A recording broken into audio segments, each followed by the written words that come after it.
أعوذ بالله السميع العليم من الشيطان الرجيم. بسم الله الرحمن الرحيم.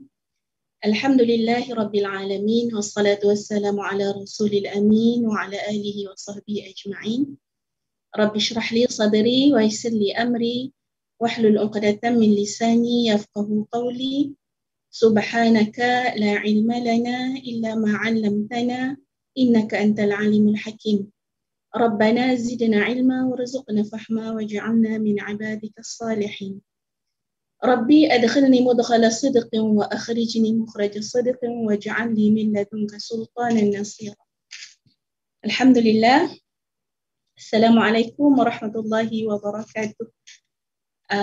Kepada para sahabat yang diizinkan Allah, alhamdulillah hari ini kita bersama-sama dalam satu sesi tadabbur yang dianjurkan oleh pihak Salwa kita. Alhamdulillah, moga sedikit perkongsian hari ini memberi manfaat terutama untuk diri saya sendiri yang bercakap untuk kita sama-sama memperhalusi, memperbaiki, mempercantikkan lagi insya-Allah amal-amal salih kita sebagai salah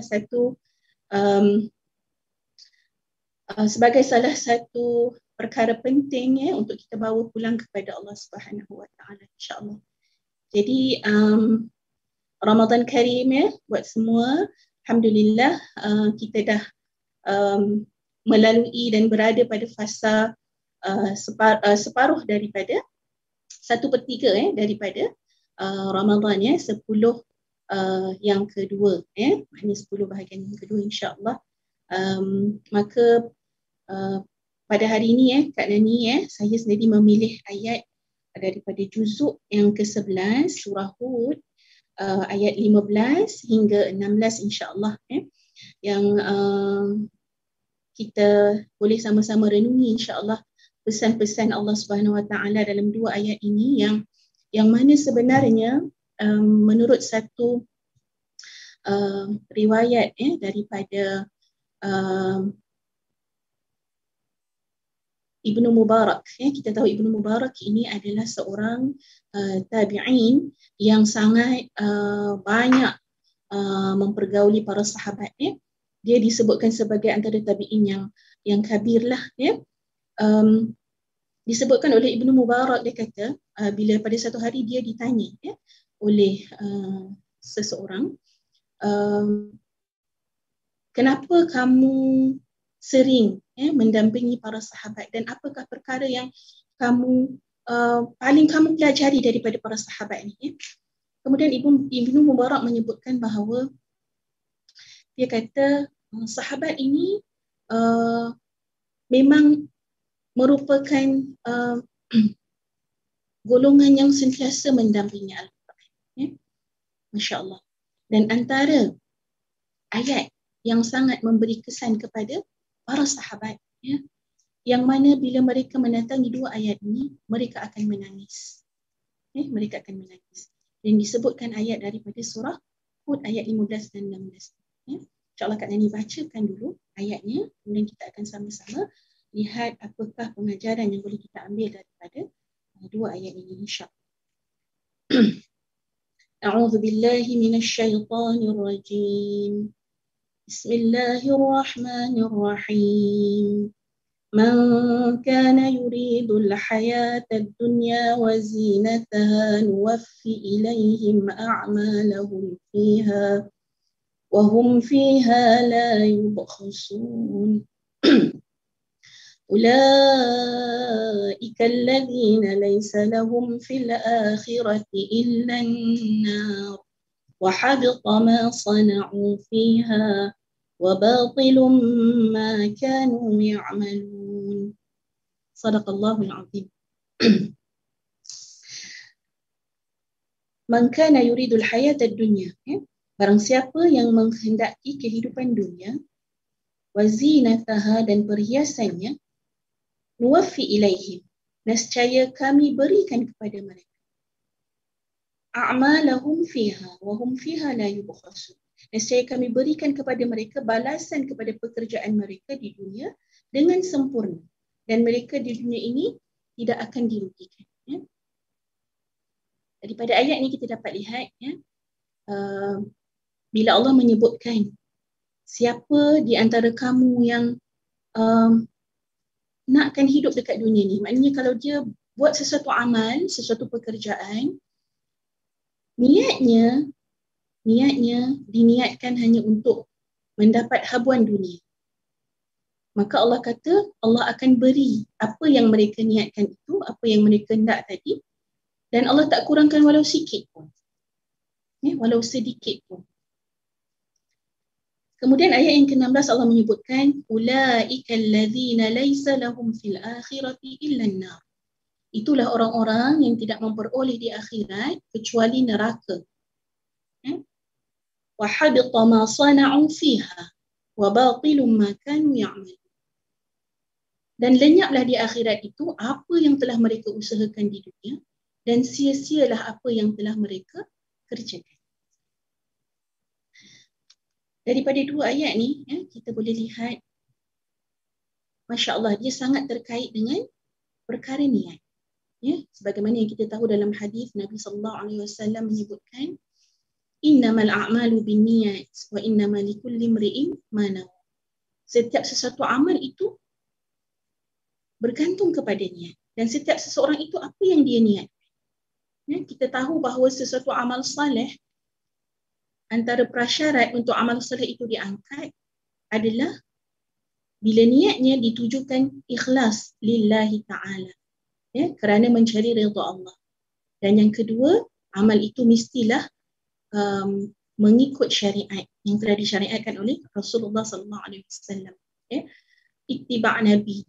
Ya, ittiba' Nabi. Maknanya kalau sesuatu amal yang tidak mengikut, berlandaskan kepada dalilnya, perkara itu dibawa oleh Nabi, maka sebenarnya amal itu akan ditolak.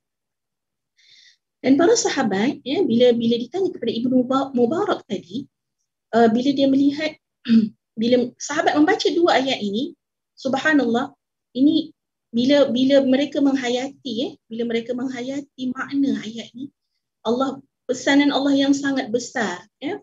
Walaupun asbabun nuzul bila disebutkan orang yang mengkehendaki dunia ini disebutkan orang-orang kafir, ya. Tetapi kita kenalah sentiasa ingat bila kita mentadaburi ayat-ayat Allah, untuk kita mendapat kesannya kepada diri kita, sentiasalah kita mengembalikan ayat itu kepada diri kita, ya, walaupun asalnya disebutkan tentang orang kafir, ya. Dan peringatan Allah ini sangat besar, ya. Maknanya benda untuk menjadi ikhlas, ya, niat, kalau kita nak niatkan yang ikhlas itu, dia bukan satu perkara yang mudah. Jadi sahabat yang memahami maksud ayat ni, ya, hatta dalam perkara satu hari bila Ibnu Mubarak bertemu dengan Abdurrahman bin Auf. Dia antara sahabat yang bila baca ayat ni memang dia akan menangis. Satu hari dia bertemu dengan Abdurrahman bin Auf. Waktu itu Abdurrahman bin Auf nak makan buah tamar. Bila dia nak makan tu, Ibnu Mubarak kata, Abdurrahman bin Auf menangis. Dan dia bertanya kepada Abdurrahman bin Auf, kenapa kamu menangis? Dia kata, pertama, dia kata, kerana tamar yang aku nak makan ini bukanlah tamar yang dimakan oleh Rasulullah SAW. Yang dimakan tu tamar grade A. Sedangkan dia kata waktu hayat Nabi makan tamar yang bukan grade A. Nabi makan tamar yang biasa-biasa, tamar yang tak ada grade pun. Ya, kecuali selepas peperangan Khaybar, dikatakan baru Nabi merasa makan tamar yang elok. Ya, kerana kita tahu bumi Khaybar itu penuh dengan pohon-pohon tamar yang subur. Ya, disebutkan oleh Abdullah. Dan yang kedua, aku menangis kerana mungkin sahaja tamar ini yang aku makan ini, dia kata, merupakan ganjaran Allah untuk amal aku waktu dekat dunia ni. Nanti dekat akhirat aku dah tak dapat apa-apa dah. Subhanallah. Yang dia nak makan tu benda yang halal, ya? Tetapi dia punya bagaimana pengertiannya dia kepada ayat ini, dia takut niat dia, ya, kepada amal itu adalah niatnya kerana dunia, maka Allah dah balas dekat dunia ni lagi. Dia takut nanti dekat akhirat dia dah tak dapat dah. Dia dah tak dapat dah amal. Dia dah tak dapat dah balasan ni. Ini daripada Allah Subhanahu Wa Taala. sahabat-sahabat sangat takut. Sangat takut. Jadi bila kita menyebutkan tentang perkara niat ni, nak menjadi ikhlas li ajlillah, nak buat sesuatu itu kerana Allah memang bukan mudah. Hatta dalam perkara ibadah. Kalau mungkin pekerjaan dunia ini lagilah kita kena sangat, kalau kata contoh kita pergi kerja, balik kerja, kita pergi kerja tu niat kita nak cari nafkah untuk keluarga. Tapi kalau kita tak niatkan kita cari nafkah untuk keluarga itu kerana Allah dan pastikan mencari yang halal, maka Allah akan beri. Allah akan beri pada kita. Tetapi mungkin saja tidak ada perhitungan di sisi Allah Subhanahu Wa Taala. Kerana niat kita tadi bukan kerana. Atau dalam zaman sekarang ni kalau kita lihat subhanallah di akhir zaman ini ramai daripada orang yang contohnya bersedekah. Ini banyak ajaran-ajaran yang kita kena sangat berhati-hati. Kempen-kempen siapa nak jadi kaya, banyakkanlah sedekah. Memang benar Allah menjanjikan di dalam Al-Quran ada disebut bila kita bagi satu Allah mungkin akan balas 10 atau 700 atau lebih daripada itu. Tetapi boleh sahaja tergelincir niat itu, kita tujuan kita beri, purpose kita nak jadi lebih kaya. Lebih kaya untuk apa? Kita takut, kita niatkan memang untuk dunia kita. Jadi inilah antara perkara-perkara yang memang kita kena sentiasa berhati-hati dan perhalusi. Contoh, kita solat duha. Ramai yang solat duha kerana nak murah rezeki. Walhal rezeki itu memang Allah dah jamin dah. Tidak kurang sedikit pun. Rezeki kita akan habis dan waktu itulah ajal kita akan sampai. Dah pasti dah. Jadi hakikatnya yang sebenarnya kita solat duha kerana kita perlu bersedekah untuk segala sendi-sendi yang Allah dah jadikan pada kita. Itu yang disebutkan dalam hadis yang sahih. Bukan untuk niatnya untuk murah rezeki. Jadi niat ini kalau kita tersilap hatta dalam perkara ibadah kita, solat kita, ini kita sedang berpuasa. Kalau kata puasa ini diniatkan untuk dunia, mungkin untuk kurus badan, contoh kata, untuk jimat, contoh kata, maka Allah akan beri. Allah kata, tetapi nanti kita balik bertemu dengan Allah, tak ada. Catatan itu untuk kita telah tiada kerana telah siap-siap Allah balas dekat dunia. Maka rugilah. Contoh yang lain yang saya suka nak beri dalam kita menuntut ilmu. Ramai daripada kita, termasuk mungkin diri saya sendiri, sebelum ni, kenapa kita menuntut ilmu?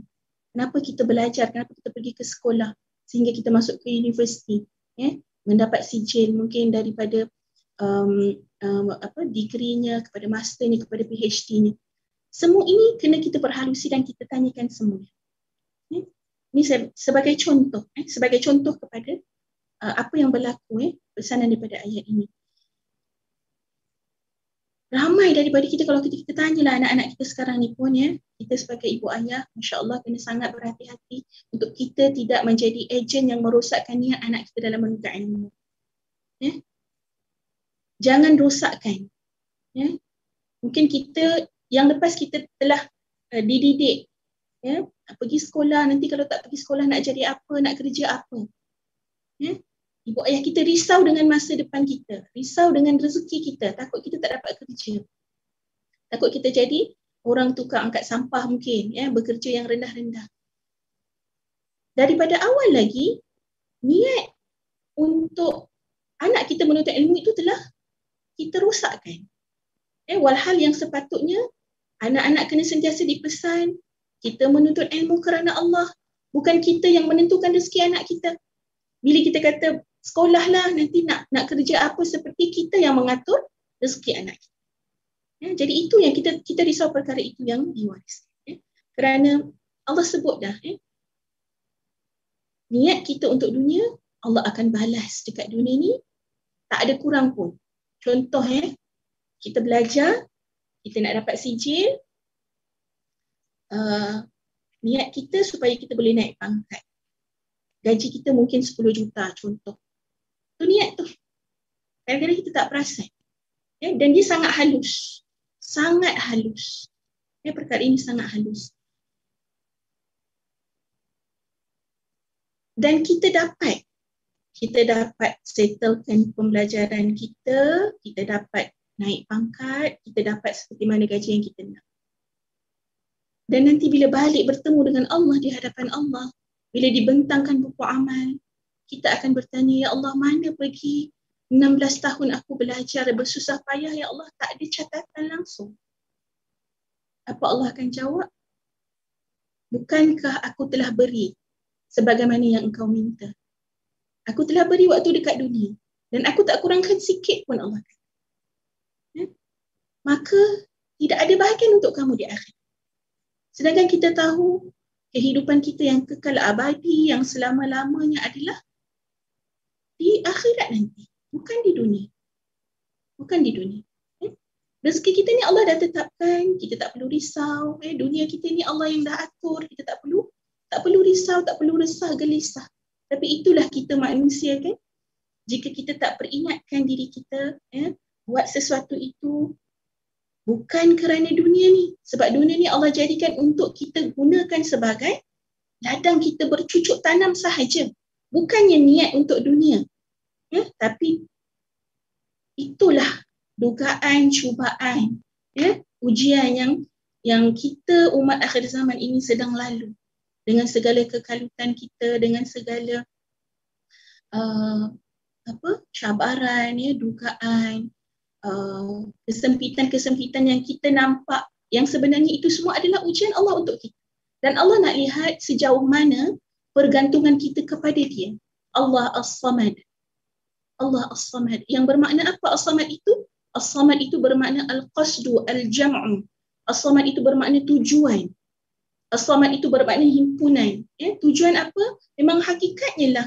Tujuan kita buat sesuatu, kita nak balik kepada Allah Subhanahu Wa Taala. Itulah memang purpose sebenar kehidupan kita. Nak balik pada Allah Subhanahu Wa Taala. Dan al-jam'u itu bermakna pada Allah lah. Allah itu terkumpul padanya sifat-sifat yang sempurna. Segala sifat-sifat yang sempurna terkumpul pada Allah.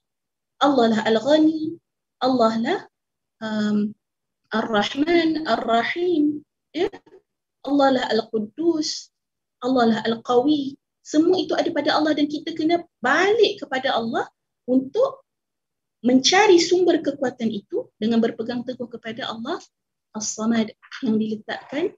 Kalimah As-Samad ini hanya ada dalam surah Al-Ikhlas yang kita tak jumpa pada surah-surah lain. Tak ada. Kalimah pada surah Al-Ikhlas. Jadi kebergantungan yang sebenar, yang seutuhnya adalah kepada Allah Subhanahu Wa Taala dengan kita memfokuskan, segala amal yang kita lakukan semata-mata untuk mencari redha Allah, agar kita dapat balasan kita nanti di akhirat bila balik bertemu dengan Allah, dapat melihat wajah Allah di syurga. Jadi rugilah bila andai kita meletakkan dunia ini sebagai tujuan kehidupan kita. Rugilah. Dan disebutkan di ayat yang ke-16 tadi itu apa? Ulaika allazina laisa lahum fil akhirati illa an-nar wa habita ma sana'u fiha wa batil. Apa sahaja amal yang dia buat waktu dekat dunia ni, bila niatnya adalah untuk dunia, disebutkan amalnya batil. Amalnya terbatal. Itu yang saya sebutkan di awal tadi, tidak tercatat. Tidak ada dalam catatan Allah. Kerana dia telah siap-siap dibalas di atas muka bumi ini. Na'udzubillah min dzalik, mohon Allah lindung kita daripada niat-niat yang salah. Terutama dalam bab ibadah. Subhanallah. Di bulan Ramadan yang penuh barakah ini, kita juga kena sangat berhati-hati agar kita tidak menjadi Ramadaniyin. Yang kita kena jadi adalah Rabbaniyin. Ya? Kita bukan beribadah kita ini bukan kerana Ramadan ini.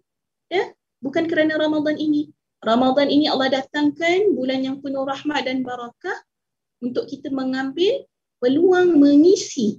Ya? Ramadan ini diistilahkan sebagai bekas yang sangat cantik, yang sangat eksklusif, yang kita kena isi bekas yang eksklusif ini dengan amal-amal soleh yang juga perlu bersifat eksklusif. Apa yang kenapa Ramadan ini menjadi mulia? Ramadan ini menjadi mulia kerana diturunkan padanya Al-Quran. Maka perkara eksklusif yang kita kena isi dalam bekas Ramadan ini adalah memperbanyakkan bacaan tilawah kita, mentadaburi ayat-ayat dalam Al-Quran untuk kita faham dan seterusnya kita beramal. Maka akhirnya moga Al-Quran ini menjadi panduan dalam kehidupan kita, memperjelaskan. Allah dah atur dah, Allah dah cerita dah dalam Al-Quran. Purpose sebenarnya kita ni kan, kejadian kita kenapa. Jadi kita ni hakikatnya adalah warga akhirat, bukan warga dunia. Jangan kita silap memilih dunia sebagai matlamat kehidupan kita. Ya?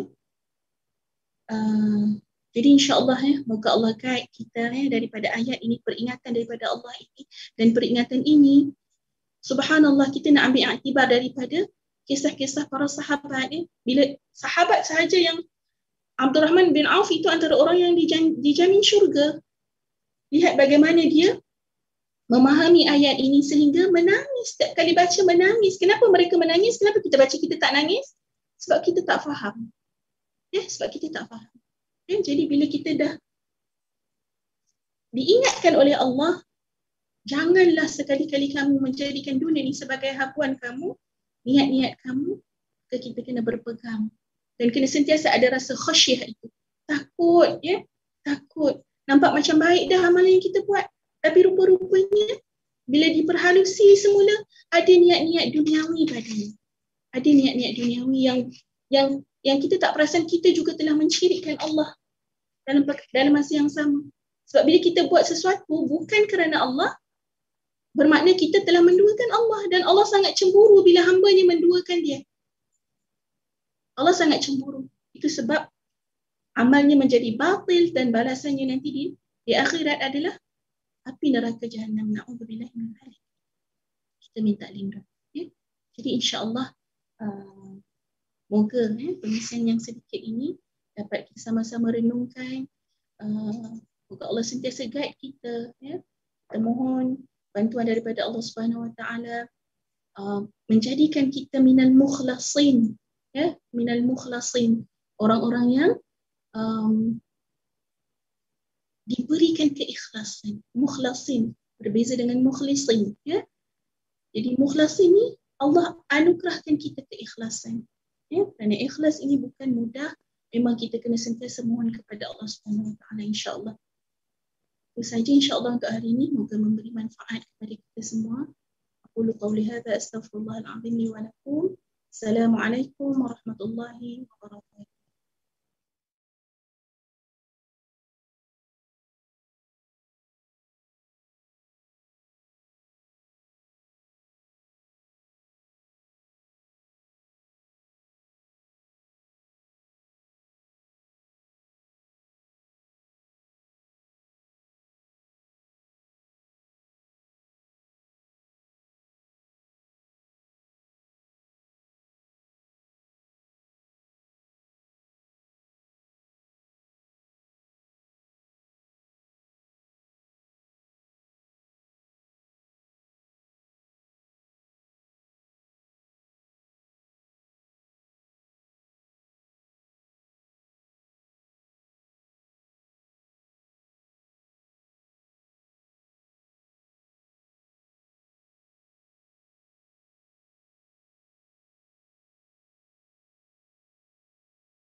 Saudara-saudari, tuan-tuan dan puan-puan sekalian, sebagaimana kita maklumi, Wadah telah pun melancarkan tabung pengembangan Anjung Rahmat.